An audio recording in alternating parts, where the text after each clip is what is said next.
psychological crisis, right there. Yeah, and we've just obtained pictures of the possible suspects. We will have that for you in a live report with Jeremy Pierre in just a moment. People have been talking about this, and we'll take a look at that. Glad you're with us on this Thursday. I'm Valerie Calvin. Yeah, I'm running Frank kind of on 8:30 now, and the rainy starts. Here's what she had to say. Also strongly encourage everyone to make any calls and to actively perform our investigation. The Memphis Police Department is providing an increased presence in areas of the city that might be directly impacted by this unfortunate incident. Police also calling this a senseless shooting as well.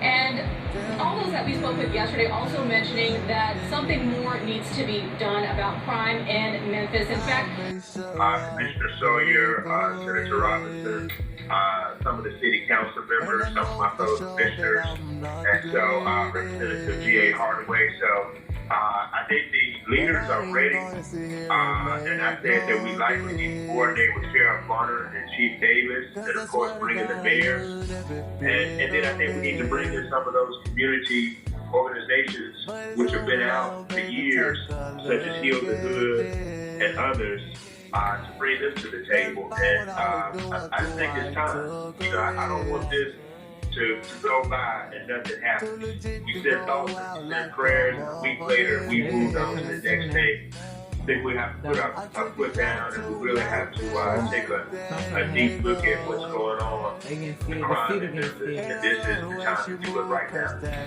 Well, you say that, and I think about all those leaders in a big meeting somewhere, maybe in a village, and then you said yesterday that it needs to be not be business as usual, but how would that be any different? Every time we have a crime surge, we have a big meeting, and then it's the same thing. Yeah, that's why I'm sort of shying away from that. I don't want it to be a big meeting and then nothing happens, and it's really just a gripe session. And you've been there before, I've been there before, and then as we stated, a week later nothing happens. I think that this needs to be something where it's solution oriented. We need to have solutions, and we need to have follow-up. So I sort of hesitate to say let's have this big meeting where people just gripe, complain, one or two things are done, not anything that's long standing, and then we just move on to business as usual. I think this has to be different. What that looks like, I think still has to be, worked out. But if we rush to do something, I think that's what you're going to get, quite honestly. I'm just going to be honest with you. And I think we can't do that again.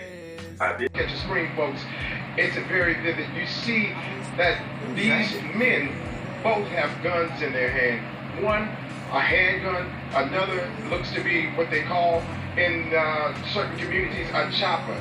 Now, understanding that Memphis police, we have received that information that they are possibly looking for two suspects in this killing, and now we're seeing it after getting confirmation again from three law enforcement sources, three separate law enforcement sources. Then they wearing the same color. That these pictures right here are legit. And even in one of those blue and pictures, gray, you even see in the corner of one of those pictures, you see young Dolph's camouflage vehicle that happened to be parked right in front of Makita's just yesterday. Now, of course, this scene, it took a lot for Memphis police to process the scene, because you got to understand that at any given point, the emotions were intense, and understanding they had to keep people out of this area.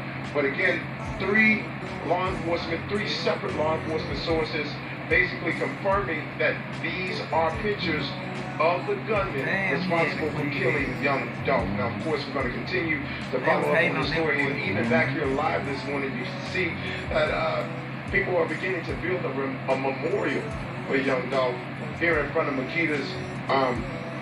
Still sad event. And it's going to be sad for a long time. Now, of course, we want you to stay with us all throughout Good Morning Memphis, continuing to stay on top of this story. Reporting live this morning here near the airport, Jeremy Pierre. Them cookies that man brought over those pictures, looks like the perk shop when we ate them cookies. Weapon. That's the dude that got the business. Yeah, he got he partnership with them. To be an automatic weapon. A semi-automatic weapon is what the other weapon looks to be as well. Now, understanding we're still working to get confirmation from Memphis Police as to where they are in this investigation, where they are looking for those two gunmen you see the pictures of right there. All right, good work there to get these pictures out to the public, Jeremy. Thank you. Well, Memphis Police Chief C.J. Davis asking the community to remain calm as the police department investigates this murder, looking for the two people you saw in those pictures. Fox 13's Carolyn Serter joining us live now from downtown. And Carolyn, so far, the police chief's call for calm seems to be working. Yeah, that's right. Other than the rain overnight, it really has been quiet. Responsible for killing young Dolf. You can see in both of their hands guns. In one of the gunmen's hand, you can see clearly a very dangerous weapon, a chopper. A chopper. That's what they usually call it in certain neighborhoods. Now, understanding that Memphis Police were still waiting to get clarification on if, in fact, they have a clear identification on a car used in this homicide. We're working right now to get information from them. Clearly, a lot of surveillance cameras in this area, and the surveillance camera that caught the images of the gunman shooting into Makita's homemade butter cookies bakery. You see it right here. And Memphis Police clearly saying that they have been on top of it, working to get more information as to who these two gunmen are. And then back out here live, you can see that a memorial has begun to be built. Many of young Dolph's fans out here playing his music, building a memorial in front of Makita's, spray painting the boarded up front of Makita's. You can see that they have written Paper Route Entertainment, Young Dolf, rest in peace. So of course, we're going to be staying on top of this story all throughout Good Morning Memphis and throughout the day here on Fox 13 News. So stay with us. Reporting live this morning here near the airport, Jeremy Pierre, Fox 13 News. Yeah, good work on that story, JP. You were the first there at the scene and still getting new information on a tragic. Get inside. Come back around there. What you get? Chocolate chip. Them hot. Just for you. Appreciate you, guys. Be safe. Yeah, be safe, she said. Makita's wrote, Young Dolf says every time he comes home to Memphis, he has to stop by Makita's Cookies. Just trying to get cookies yesterday when he was killed. Yeah, and this morning, Makita's Cookies sharing some condolences on Young Dolph's death on Instagram. They said, we're heartbroken and saddened by the death of young Dolf. Apparently one of the kids said, my parents are in a lot of pain from this. Our hearts and condolences goes out to the family. He will never be forgotten and will be so missed. Well, right after the shooting, there were calls for calm. Memphis Police Chief C.J. Davis, one of the many leaders, saying please remain calm as the police investigate his murder. Fox 13's Carolyn Serter, our newest reporter, newest member of O.Y.M.A, joining us live downtown. Carolyn, so far, the calls for calm seem to have worked for last night. Ooh-wee, ain't life so sweet. It is the one and only Cool Jackson, live in West Memphis, my hometown. Rest in love, Dolf. Man, that's some green ass shit, man. Excuse my language, but could have been other ways, man. It could have been other ways, man. It's still black on black. All this violence, all this crime, man, black on black, man. You wait till a person, man, change his life, get right. It seems like all the good people, man, is getting aimed at, man. There's some stuff going on spiritually, y'all.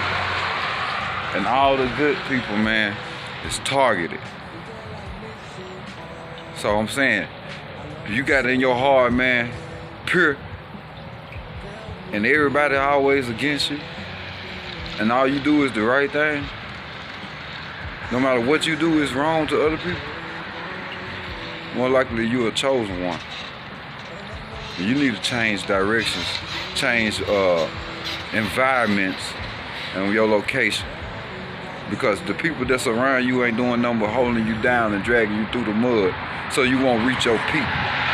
Because they see the potential and the light inside of you. And all they want is just like what happened to Dolf. They want to see you fall some type of way.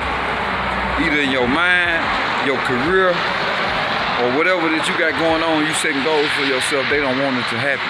And when you do beat it and complete it, it could be years. They want to try to get you back down, even if it's on top of the ground or in the ground. They want you back on the ground. It's up to you to identify and select and pick and choose the best way you can to be around positive people so you can continue doing your positive work. Don't let all these negative Decepticons get you. Forget them, man. Love them. Constantly love them. Because even though you know in your heart, all these people that hate you, you don't hate now one of them. And that's all that count. God's judging us by our heart and what we thinking and how we treating other people. Let everybody be blessed and come together and put the guns and put the violence down. And let's put a plan in our hand. Don't forget to like, follow, subscribe. Keep your mind right and your head held high. Rest in peace, young Dolf. Y'all have a good one.